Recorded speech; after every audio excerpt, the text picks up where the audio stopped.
আজ আমরা যখন দেশের চিকিৎসা ব্যবস্থার কয়েকজন মহিরুহের সাথে আলোচনা করছি, তখনই হয়তো সারা দেশে প্রত্যন্ত অঞ্চলে অনেক মানুষ ক্রিটিক্যাল কেয়ার ফ্যাসিলিটি বা নিবিড় পরিচর্যা কেন্দ্র না থাকার জন্য বিনা চিকিৎসায় কাতরাচ্ছেন, মৃত্যুবরণ করছেন।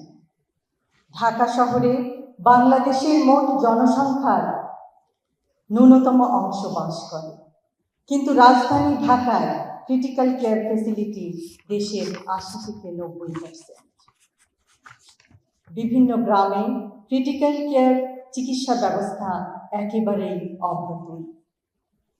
Bangladesh society of critical care medicine এই ক্ষেত্রে বিরাট অবদান রাখতে পারে।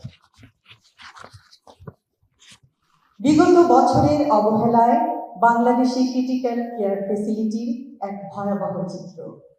প্রতি ১ লক্ষ দেশবাসীর জন্য ক্রিটিক্যাল কেয়ার বেডের সংখ্যা ১.৭।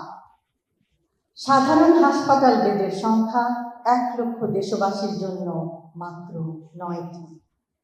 ৬৪ জেলার মধ্যে ৩৮টি জেলায় স্থানীয় হাসপাতালে কোনো ক্রিটিক্যাল কেয়ার বা নিবিড় পরিচর্যা কেন্দ্র নেই। দেশের ৮০ থেকে ৯০% ইন্টেন্সিভ কেয়ার ইউনিট রাজধানী ঢাকায় অবস্থিত, কিন্তু ক্রিটিক্যাল কেয়ার ইউনিটগুলি মূলত বড় শহরের হাসপাতালগুলিতে। আমাদের ৬৮ থেকে ৭০% দেশবাসী বাস করে গ্রামাঞ্চলে। তাহলে তারা কিভাবে ক্রিটিক্যাল কেয়ারের মতো সেবা পাবে?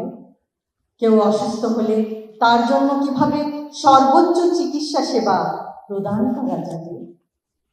নবজাতক শিশু, অন্তঃসত্ত্বা মা, নিউমোনিয়া বা স্ট্রোকে আক্রান্ত বয়োবৃদ্ধ অথবা সড়ক দুর্ঘটনায় আহত তরুণ সকলেই ক্রিটিক্যাল কেয়ারের অভাবে শীঘ্রই মৃত্যুর কোলে ঢলে পড়ছে। কিন্তু নিঃসন্দেহে পরিস্থিতির পরিবর্তন সম্ভব। আমরা সংকল্প গ্রহণ করলে আর কোনো দেশবাসী তার গুরুতর শারীরিক অবস্থার সময় বিনা চিকিৎসায় মৃত্যুবরণ করবে না। সকলে একসাথে কাজ করার মাধ্যমে, সুষ্ঠু পরিকল্পনা বাস্তবায়নের মাধ্যমে ক্রিটিক্যাল কেয়ার ইউনিটের সংখ্যা বাড়ানো সম্ভব। ক্রিটিক্যাল কেয়ার ইউনিট কম থাকায় কিছু ক্ষেত্রে চিকিৎসকবৃন্দ নিরুপায় হয়ে পড়েন। উপরন্তু দেশে স্পেশালিস্ট ইন্টেন্সিভিস্টের সংখ্যা কম। অ্যানেস্থেটিস্ট, কার্ডিওলজিস্ট, নিউরোলজিস্ট অনেক ক্ষেত্রে ক্রিটিক্যাল কেয়ারের দায়িত্বে থাকেন।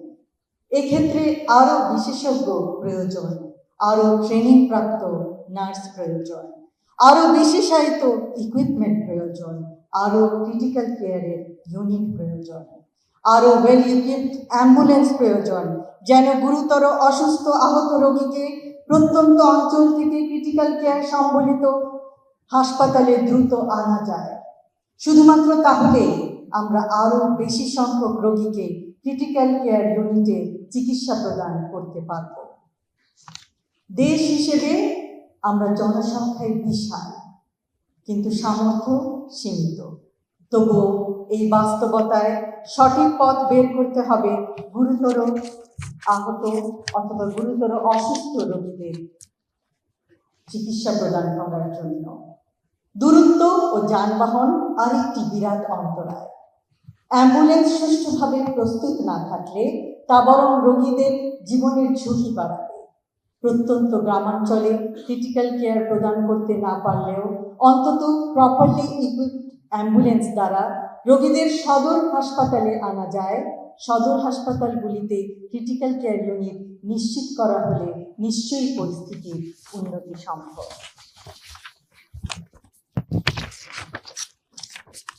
আশা করব আগামীতে ক্রিটিক্যাল কেয়ার চিকিৎসা সেবার অভাবে মৃত্যুর হার যেন আর বেড়ে না যায়। একটি মৃত্যু একটি পরিবারকে সর্বশান্ত করে দেয়।